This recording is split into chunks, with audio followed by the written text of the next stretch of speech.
आज की वीडियो में हम डिटेल से डिस्कस करेंगे कि किस तरह से हम कैलामाइन लोशन को अपनी स्किन केयर में ऐड कर सकते हैं। ऐसे प्राइमर यूज़ कर सकते हैं पिंपल को ट्रीट करने के लिए, एक्ने को ट्रीट करने के लिए, हीट रैश के लिए, और इसके अलावा इसके 12 यूजेस के बारे में डिटेल से डिस्कस करेंगे। अस्सलामुअलैकुम जी, welcome and welcome back to my YouTube channel. आज की वीडियो आपके लिए बहुत ज़्यादा हेल्पफुल होगी क्योंकि हम सिर्फ और सिर्फ 80 रुपीज़ के लोशन के साथ अपने 12 स्किन इश्यूज़ को डील करेंगे। कैलामाइन लोशन आपको किसी भी अच्छे से मेडिकल स्टोर से मिल जाएगा। इसमें बहुत अच्छी एंटीसेप्टिक प्रॉपर्टीज़ होती हैं जो स्किन में इचीनेस को रिलीफ देने के लिए बहुत ज़्यादा हेल्पफुल होती हैं। बस आपको इसको यूज़ करने का सही तरीका आना चाहिए, बाकी ये चीज़ बहुत ज़बरदस्त है। इंशाल्लाह मैं वीडियो में आगे आपको हर चीज़ डिटेल से बताऊंगी कि किस तरह से आप इसको यूज़ करके मैक्सिमम बेनिफिट्स को अचीव कर सकते हो। में से अक्सर लोगों के साथ हीट रैश का इशू रहता ही रहता है, गर्मी की वजह से, पसीने की वजह से। तो अगर आपको हीट रैश हो गया तो आप उस एरिया पे कैलामाइन लोशन को अप्लाई कर सकते हो, तो उससे आपको रिलीफ मिलेगा। बहुत ज़्यादा आपने स्क्रैच नहीं करना। अगर आपको इचीनेस हो रही है, ख़ारिश हो रही है वहाँ पे, तो आपने उसको स्क्रैच नहीं करना। जितना स्क्रैच करोगे उतना ज़्यादा इशू आपको ज़्यादा होगा। तो आपने बस क्या करना है, कैलामाइन लोशन को अच्छी तरह से आपने शेक करना है और अपने उस अफेक्टेड एरिया पे अप्लाई कर लेना है। आपको इंस्टेंट रिजल्ट्स मिलेंगे, उसी टाइम आपकी इचीनेस जो है ना वो कंट्रोल हो जाएगी। उसके अलावा लोग इसको यूज़ करते हैं as a primer, but I will suggest कि आप इसको एज ए प्राइमर बिल्कुल यूज़ ना करें क्योंकि ये आपकी स्किन को बहुत ज़्यादा ड्राई भी कर सकता है। अगर आपकी स्किन ड्राई सेंसिटिव है तो फिर आप एज ए प्राइमर इसको सोचे भी ना यूज़ करने के बारे में, क्योंकि ये आपके स्किन बैरियर को डिस्टर्ब कर सकता है। अगर कोई उसके अलावा इसको यूज़ कर सकते हो बग बाइट्स में, इंसेक्ट्स बाइट्स में, और बहुत ज़्यादा कुछ प्लांट्स ऐसे होते हैं जिनको टच करने से या आपकी स्किन के जो है ना वो इचीनेस स्टार्ट हो जाती है, जैसे कि पॉइजन आइवी, पॉइजन नोक, पॉइजन स्मैक। तो उस कंडीशन में आप कैलामाइन लोशन को अप्लाई करोगे तो आपको इंस्टेंट रिलीफ मिलेगा। उसके अलावा जी आप पिंपल्स में इसको किस तरह से यूज़ कर सकते हो, आपने इसका ड्रॉप लेना है, अपने अफेक्टेड एरिया पे पिंपल के ऊपर अप्लाई करना है, ओवरनाइट अप्लाई करना है। तो सुबह उठेंगे तो आपका पिंपल जो है ना वो श्रिंक हो चुका होगा, वो सूख चुका होगा, ड्राई हो चुका होगा। उसके अलावा आप इसके ऊपर अपना मॉइस्चराइज़र अप्लाई करें तो इंशाल्लाह बहुत जल्दी आपको एक्ने से भी रिलीफ मिल जाएगा।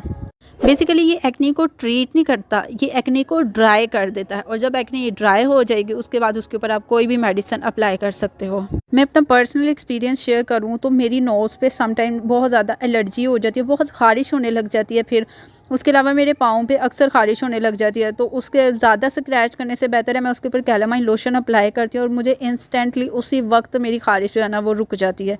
तो अगर आपको भी इस तरह से कोई इशू होता है, आप अपने घर में कैलामाइन लोशन को ख़रीद के रखें, फ्रिज में इसको स्टोर करें, और जब आप अप्लाई करेंगे आपको एक कूलिंग सा इफेक्ट आएगा। इसके अलावा आप इसको सनबर्न के लिए भी यूज़ कर सकते हो। मैंने वीडियो बनाई है, उसमें कम्प्लीटली मैंने शेयर किया है कि आप किस तरह से कैलामाइन लोशन को सनबर्न के लिए इस्तेमाल कर सकते हो।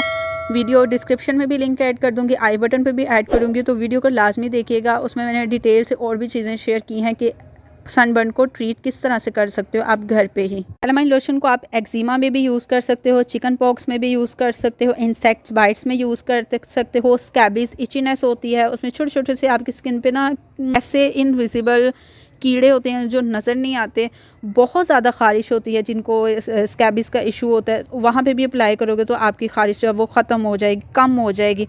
उसके अलावा मॉस्किटो बाइट्स, मॉस्किटो अगर काट जाए, बहुत ज़्यादा ख़ारिश होती है, आप उस पर अप्लाई करो तब भी आपको इंस्टेंट रिलीफ मिलेगा। हीट रैश में रिलीफ मिलेगा। डिफरेंट कंपनीज़ डिफरेंट कंट्रीज़ में डिफरेंट नाम से कैलामाइन लोशन को बनाती है, जैसे कि calic lotion, calcic lotion, clinic lotion, instructor lotion, trenolen lotion, Aveeno anti itching cream. तो बहुत सारी डिफरेंट ब्रांड्स इसको ऊपर बनाते हैं, लेकिन इंग्रेडिएंट्स बेसिकली इसके सेम होते हैं। इसमें जिंक ऑक्साइड होता है, आयरन ऑक्साइड होता है, जो स्किन के लिए बहुत ज़्यादा सूदिंग इफ़ेक्ट्स रखते हैं। बेबी के डायपर रैशेस हो जाते हैं, आप उसमें यूज़ कर सकते हो, लेकिन आपने इसको, अगर आपके बेबी की एज 6 मंथ बिलो है, अंडर 6 मंथ बेबी है, तो उसके लिए आपने बिल्कुल भी इसको यूज़ नहीं करना। उसके अलावा अगर आपकी स्किन सेंसिटिव है तब भी आपने यूज़ नहीं करना, क्योंकि ये आपकी स्किन को बहुत ज़्यादा ड्राई और इरिटेटिंग कर देगा। एक इम्पॉर्टेंट बात आपके से शेयर करनी थी कि अगर आपकी स्किन पे कोई ज़ख़म है, जो ओपन सोर्स हैं, तो उस पर आपने बिल्कुल भी अप्लाई नहीं करना, क्योंकि ये उस स्किन कंडीशन को वर्स्ट भी कर सकता है। तो हर चीज़ को इस्तेमाल करने के कुछ डूज़ एंड डोंट्स होते हैं। अगर आप उन चीज़ों का ख्याल रखें तो आपको इंशाल्लाह ज़रूर रिज़ल्ट्स मिलेंगे। इसको यूज़ किस तरह से करना है, आपने इसको अच्छे से शेक करना है। ड्राई एरिया को अप्लाई करने का तरीका बहुत इजी है। सिर्फ आपने अपने अफेक्टेड एरिया को अच्छे से वॉश करना है, अच्छे से आपने ड्राई करना है। कैलामाइन लोशन बॉटल को अच्छे से शेक करके और अफेक्टेड एरिया पे अप्लाई कर देना है। माउथ और आईज़ और जेनिटल एरियाज़ को आपने अवॉइड करना है, वहाँ पे बिल्कुल भी अप्लाई नहीं करना। इन केस अगर ये आपकी आईज़ और माउथ में चला जाता है तो आपने फ़ौरन से अपने फेस को वॉश करना है। आई होप जी वीडियो आपके लिए बहुत ज़्यादा हेल्पफुल रही होगी। मेरे चैनल को विजिट करें, वहाँ पर आपको स्किन केयर रिलेटेड बहुत सारे प्रोडक्ट्स, बहुत ज़्यादा वीडियोस मिलेंगी, उन सबको देखें, अंडरस्टैंड करें, नॉलेज गेन किया करें। अगर आपको किसी चीज़ की ज़रूरत नहीं है तो तब भी उस चीज़ के बारे में सोचा करें, देखा करें, पढ़ा करें, ताकि आपको नॉलेज ज़्यादा से ज़्यादा हो। अगर किसी और को ज़रूरत हो तो आप उसको उसी टाइम पे गाइड कर सको।